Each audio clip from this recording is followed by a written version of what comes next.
My name is Anastasia Thompson. I'm a medical doctor, I'm an author, and I'm an activist.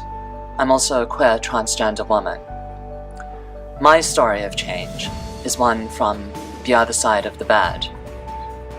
I came out to myself as transgender in October or November of 2014.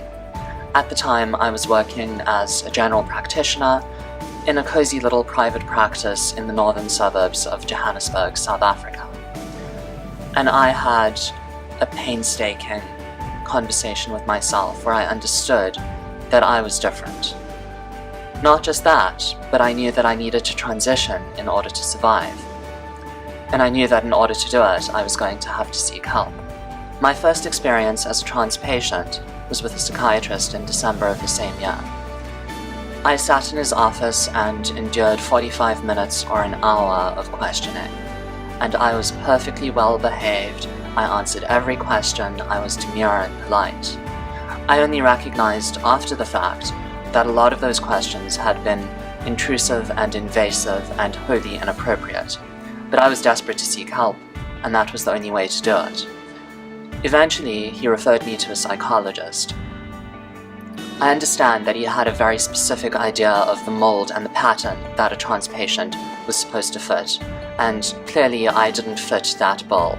He wasn't convinced. I hadn't sufficiently proven to him who or what I was. So I went for therapy, and I sat in my therapist's office every single week, week after week for 3 months. And she said to me, "You are a therapist's dream because you have everything figured out."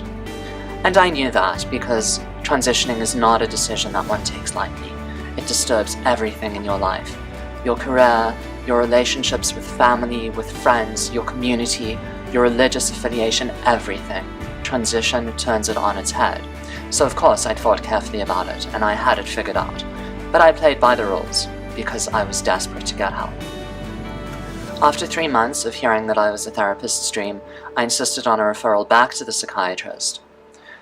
He found an endocrinologist to see me, and I went and I sat in the endocrinologist's office, where I was condescended to, not just because I was trans, but also because I was just a general practitioner and she was a specialist. Despite the fact that as an endocrinologist, her role was just to manipulate and manage my hormonal balance, she took it upon herself to ascertain whether the diagnosis was correct. It was another round of invasive and uncomfortable and degrading questioning. She told me she had a gut feeling that I needed 6 more months of therapy. 6 more months of being a therapist's dream and having everything figured out and living with worsening dysphoria in a body that was trying to kill me, in a body that I could not survive. It was then that I realized just how dire the situation is, just how bad clinicians are when it comes to dealing with patients who are queer or gay or lesbian or trans. Just how little they understand and just how little they care. At the same time, when I came out, I lost my ability to practice because my professional registration was tied to my old name and I was still awaiting a name change. My hands were tied because there were a lot of patients who I understood desperately needed the help of a doctor who was sensitive and competent, and there was nothing that I could do about it. But I knew that I had to make a change. And the way that I chose to do it was by training and teaching and educating. By reaching out to other healthcare professionals, sensitizing them, giving them competency skills, empowering them to deal with sexual and gender minorities, teaching them how to manage trans patients with empathy and with respect and dignity.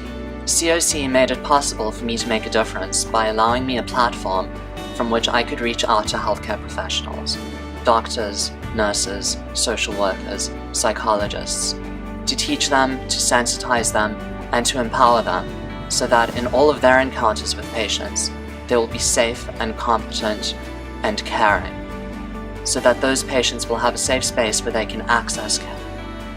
And for that, I am eternally grateful.